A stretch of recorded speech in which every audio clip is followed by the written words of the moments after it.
আসসালামু আলাইকুম। আজকে তোমাদেরকে উদাহরণ 9 পড়াই দিব। চ্যাপ্টার 3 এর এই ম্যাথটা অনেক ডিফিকাল্ট একটা ম্যাথ এবং খুব ইম্পর্ট্যান্ট একটা ম্যাথ, এটা সবসময় আসে।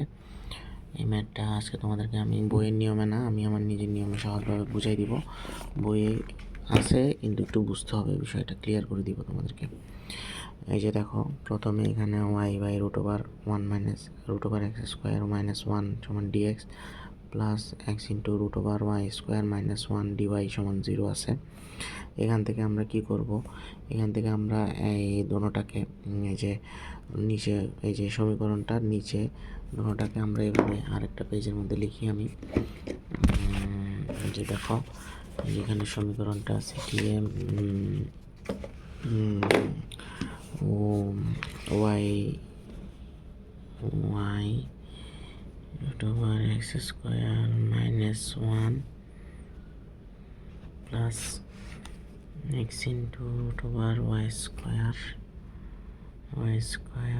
মাইনাস 1।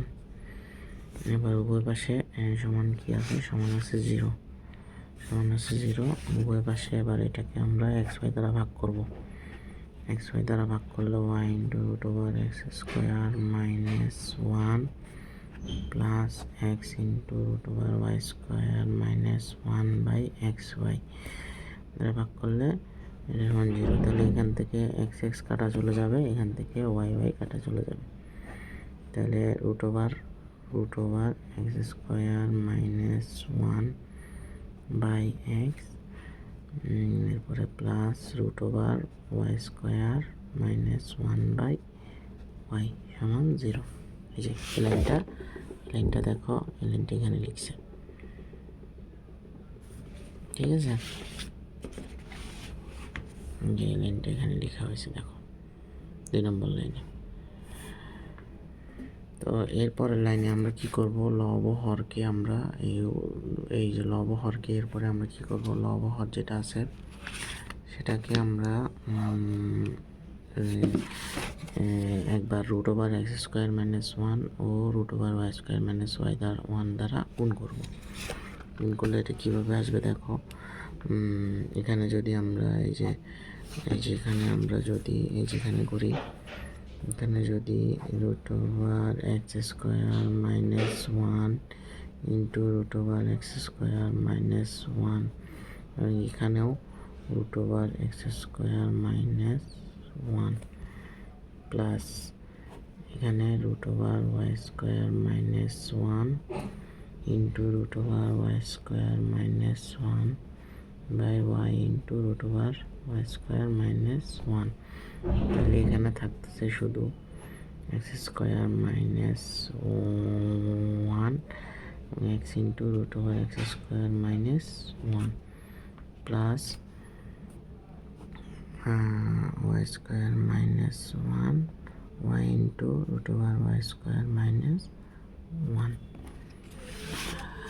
তো দেখো, এই জায়গায় এই লাইনটা আসছে, এই লাইনটা আসার পরে এই যে এই লাইনটা এই জায়গায় আসছে দেখো, এখানে আসার পরে এরপরে আমরা কি করব?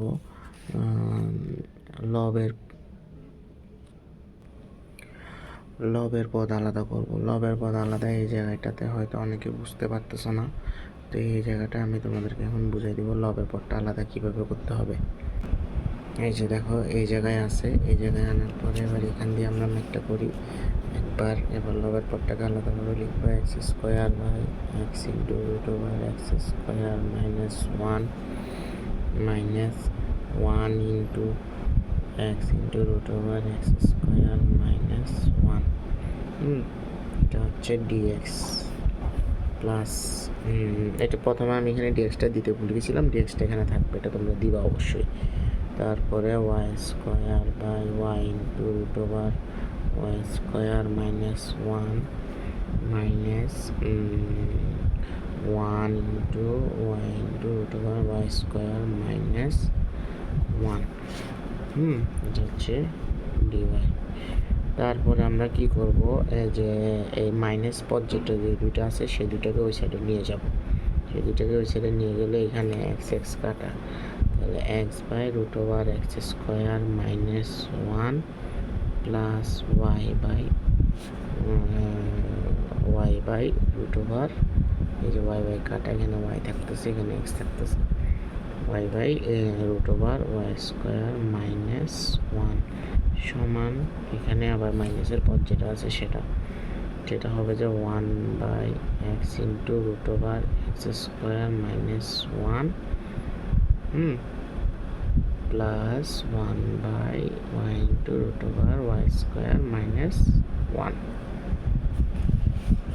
এই যে এই সমীকরণটা আসবে, এই যে ওয়ানটাকে এই জায়গায় ওয়ানের জায়গায় আমরা ডিএক্স লিখবো এবং ডিওয়াই লিখবো এই জায়গায়, হ্যাঁ, যেহেতু এটা ওয়ান আছে।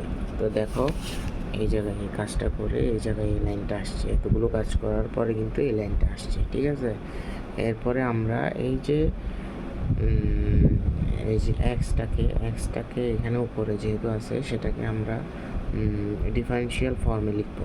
ডিফারেন্সিয়াল ফর্ম বলতে দেখো এই যে এখানে দেখো half d x square minus one লিখছি, তাহলে এই যে half d x square minus ওয়ানটাকে আমরা এখানে কি করব লিখি, দেখো half d x square minus one, নাকি half d x square minus one, এটাকে যদি এটাকে ডিএক্স ডিফারেন্সিয়েট করি তাহলে হাফ ডিফারেন্সিয়েট করলে এখানে হচ্ছে এক্স স্কোয়ারকে ডিফারেন্সিয়েট করলে 2x আর মাইনাস ওয়ানকে ডিফারেন্সিয়েট করলে 0, তাহলে 2 কাটা গেলে এক্স ডিএক্স থাকতেছে, নাকি এক্স ডিএক্স আমরা লিখতে পারতেছি।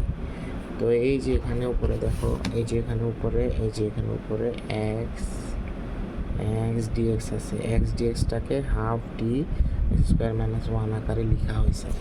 লেখার পরে এই জায়গায় যেটা আছে সেটা এরকম থাকবে, এবং এখানেও এই যে ওয়াই স্কোয়ার মাইনাস ওয়ানকে লেখা হয়েছে half d y square minus one, যেখানে এখানে ওয়াই ডি ওয়াই আছে সেই জায়গায় এখানে এভাবে লেখা হয়েছে।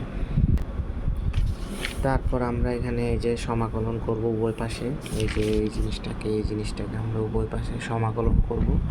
সমাকলন করলে সমাকলনটা দেখো আমি তোমাদেরকে বুঝাই যে এই জায়গাটাতে হয়তো বা তোমরা একটু বুঝতে পারো নাই।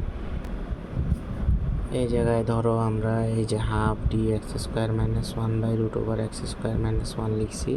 এখন root over x square minus ওয়ানটাকে যদি জেড ধরি তাহলে এখানে হাফ ডি এই যে এক্স স্কোয়ার মাইনাস ওয়ানের জায়গায় আমরা এখানে জেড লিখছি এবং root over x square minus root z লিখছি, তাহলে half root over one by root z, হ্যাঁ, এই যে হাফটা সামনে আসি গেলে এই ডিজেড বাই রুট জেডকে আমরা half one by root z d z করতে পারি।